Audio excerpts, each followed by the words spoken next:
20 साल से पुतिन साहब वहाँ के सदर हैं, आज तक नहीं आए। अगरचे उनको 12 आज सिर्फ इमरान खान की हुकूमत ने बल्कि इससे पहले की हुकूमतों ने भी उनको 12 इन्विटेशन दिया, लेकिन वो आज तक आए नहीं है।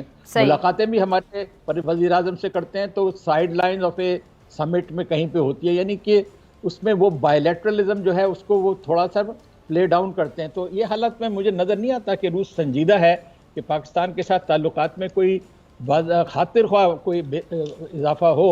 अगर वो करना होता तो मेरे ख्याल में एक मुलाकातों का सिलसिला होना चाहिए। और दूसरे उनका मसला ये है कि रूस का कि इंडिया में उनका अभी तक बड़े हैवी स्टेक्स हैं इंडिया के साथ। पहले तो उनकी एक स्पेशल रिलेशनशिप थी जिसका आपने नतीजा देखा कि बांग्लादेश क्राइसिस में उन्होंने कैसे तबाह कुन रोल अदा किया और पाकिस्तान के खिलाफ वादे दुश्मनी की थी रूस ने माजी में। अब वो बात नहीं है और यकीनन हालात बेहतर हो रहे हैं, लेकिन अभी तक उनका ये इरादा नहीं कि इंडिया के साथ जो रिलेशनशिप है जिसमें ज्यादातर जो इंडियन अफवाज का असलाह है वो रूस से आता है। तजारत का जरा वॉल्यूम भी देख लीजिए, रूस और इंडिया की बहुत हाई है।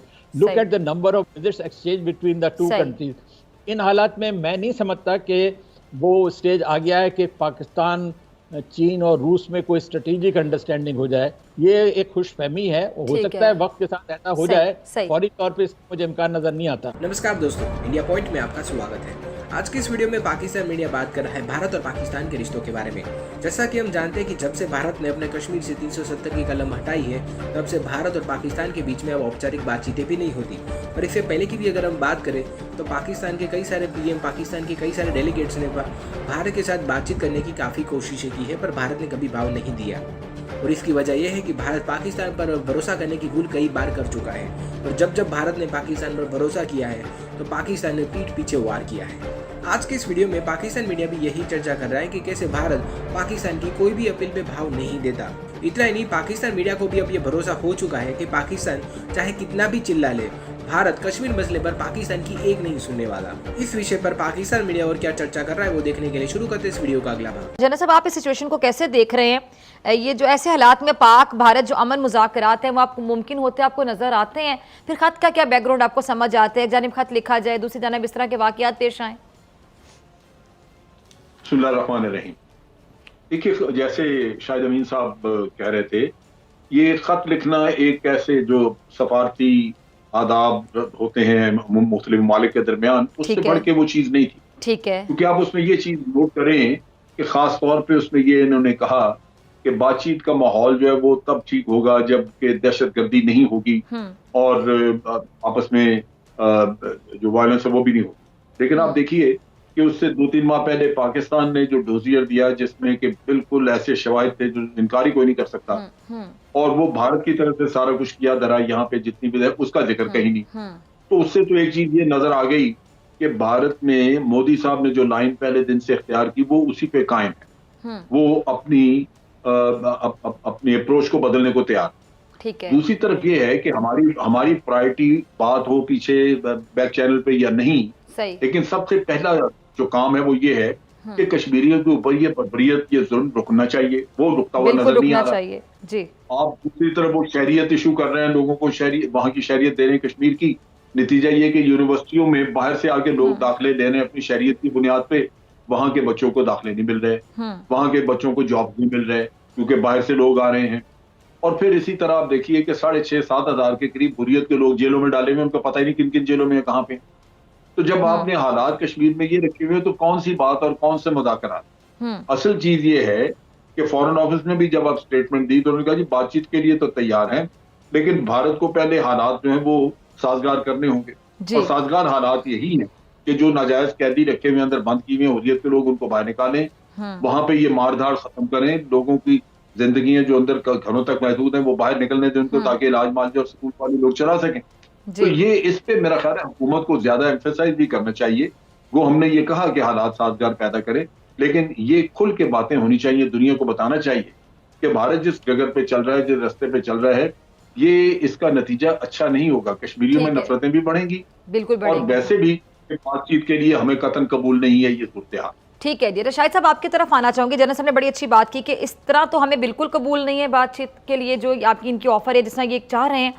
अच्छा, एक कुछ लोग हैं जो आपने भी सुन रखा होगा, आपने देखा होगा सिचुएशन के बाद, जिनका ये कहना है कि जी जो हुकूमत पर बड़ा तनकीद कर रहे हैं और आपको याद होगा बाकायदा कहा गया जी तिजारत खोली जाएगी, जब तक कश्मीर की बात नहीं कोई तिजारत कैसे खोली जा सकती है। फिर हमारी हुकूमत की जानिब से, जो पाकिस्तान की हुकूमत, एक बाकायदा एक मौक़िफ़ सामने आया PTI की जानिब से कि ऐसा हो ही नहीं सकता। ये जो एक बाकायदा तनकीद की जा रही है, आपने देखो कि सोशल मीडिया पर लोग तनकीद कर रहे थे, ऐसा कैसे हो सकता है कि कश्मीर का मसला हल किए बगैर तिजारत के रास्ते खोले जाएं। एक तो तनकीद को आप किस तरह देखते हैं वो भी जरा बताइएगा।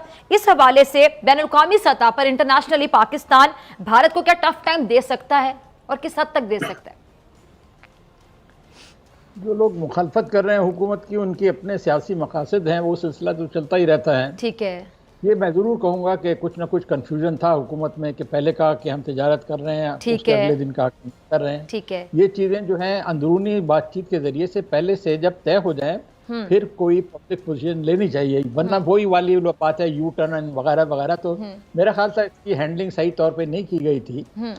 लेकिन आप एक बात याद रखिए कि डिप्लोमेसी में हर किस्म के मौके से फ़ायदा उठाया जाता है, और दो बातचीत भी उन्हीं लोगों से होती है जो कि जिनके साथ दुश्मनी जारी होती है। जैसे कि अगर दो मुल्कों में जंग हो रही है या कोल्ड वॉर हो रही है, तो कुछ हो है, वहाँ पे एक जवाब बनता है कि बातचीत किसी तरीके से शुरू की जाए कि ये हालात बदलें।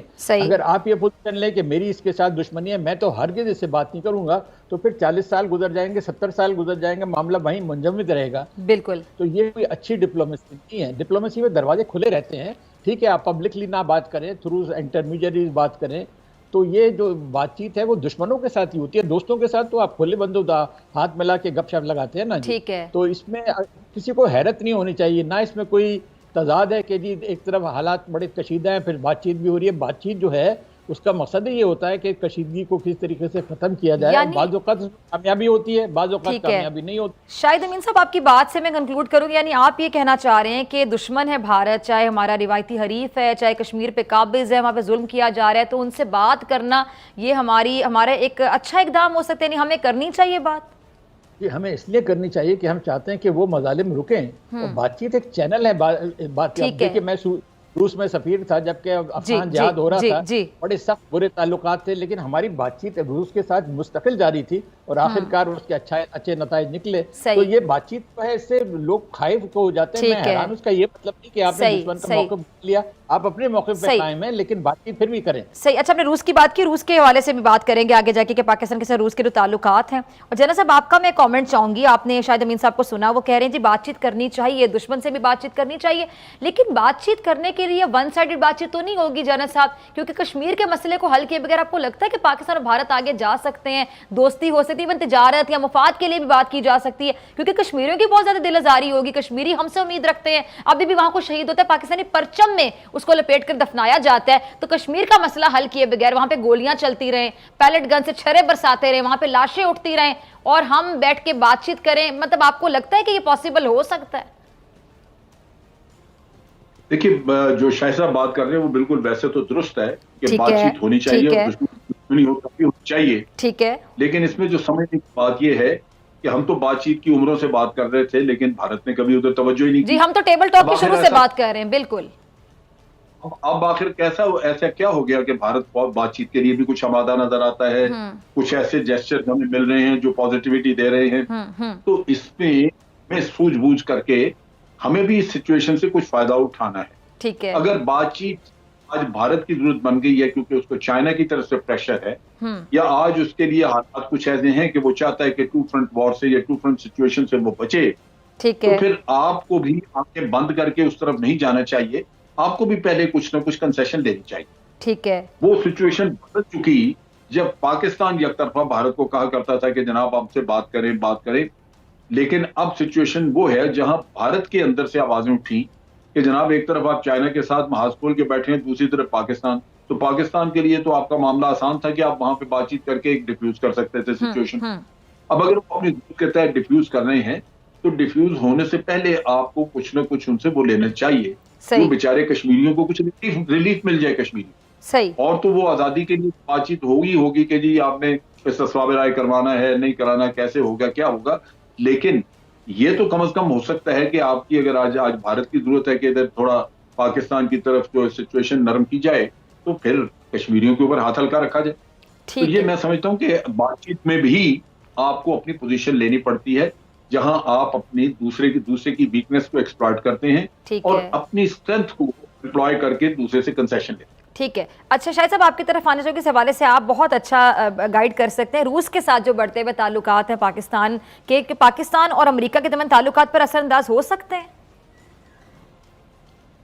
मेरे ख्याल में अमेरिका के साथ ताल्लुकात तो आपको मालूम है पहले जैसी गर्मजोशी तो नहीं रही है। ठीक है। लेकिन अमेरिका बहरहाल एक सुपर पावर है। ये हमारे कौमी मफाद में है कि अमेरिका के साथ कोई एडवर्सेरियल या दुश्मनी या कॉन्फ्रंटेशन वाला एटीट्यूड नहीं होना चाहिए, बल्कि उम्मीद करनी चाहिए कि वक्त के साथ अमेरिका के साथ ताल्लुकात में जो सर्द महरी है वो कम होगी, कोई ना कोई रवाबित बढ़ेंगे।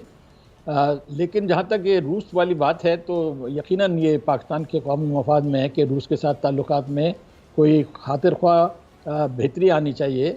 और ये जो विजिट थी रशियन फॉरेन मिनिस्टर की, यकीनन अच्छा था माहौल, उसमें बातचीत जो कही गई, लेकिन मेरा अपना अंदाज़ा ये है कि कोई ठोस नतीजा नहीं निकला। सही। मतलब ये कि एक आपने नोटिस किया कि उनकी विजिट ये 10 साल के बाद पहली बार रूसी वजीर खारजा पाकिस्तान तशरीफ लाए। अच्छा 1 मिनट है मेरे पास, मेरे ब्रेक की तरफ जाना है। जैसे मैं आपका लास्ट कमेंट चाहूंगी इस हवाले से कि पाकिस्तान ने माजी में भी जो अमरीकी दोगली पॉलिसियों से बहुत नुकसान उठाया, क्या रूस से अच्छी उम्मीद लगाई जा सकती है आपके मुताबिक? जी, जैसे चीजें बदल रही हैं उसमें मेरा ख्याल है उम्मीद भी लगानी चाहिए और उसको परसू भी करना चाहिए। सही। क्योंकि भारत के ताल्लुकात की नौयत बदली। पहले उनके वहां पे सिक्योरिटी, माशी और हर तरह के सियासी ताल्लुकात थे। अब वहां पे माशी ताल्लुकात तो मौजूद हैं क्योंकि रूस के ऊपर और जगहों पे सैंक्शंस हैं, वो यहाँ से पैसा कमा रहे हैं, उनके न्यूक्लियर रिएक्टर्स लगा रहे हैं, बहुत सारा कुछ उनके कर रहे हैं। तो वो तो उनकी कंपल्शन एक है कि वहां पे वो रखेंगे उनसे। लेकिन खित्ते की सिक्योरिटी और सियासी नुक्ता निगाह से आज पाकिस्तान की पोजीशन वहां पे बेहतर है क्योंकि ये कंसेंसस है कि रशिया, चाइना, पाकिस्तान, ईरान ही एक सिक्योरिटी की यहाँ पे गारंटी दे सकते हैं अफगानिस्तान के अंदर। अगर ये और वरना यहाँ पे ISIS वगैरह आ जाए तो उससे रशिया को, चाइना, पाकिस्तान सबको खतरा है। ठीक, तो यहाँ पे एक आपका एक कॉमनैलिटी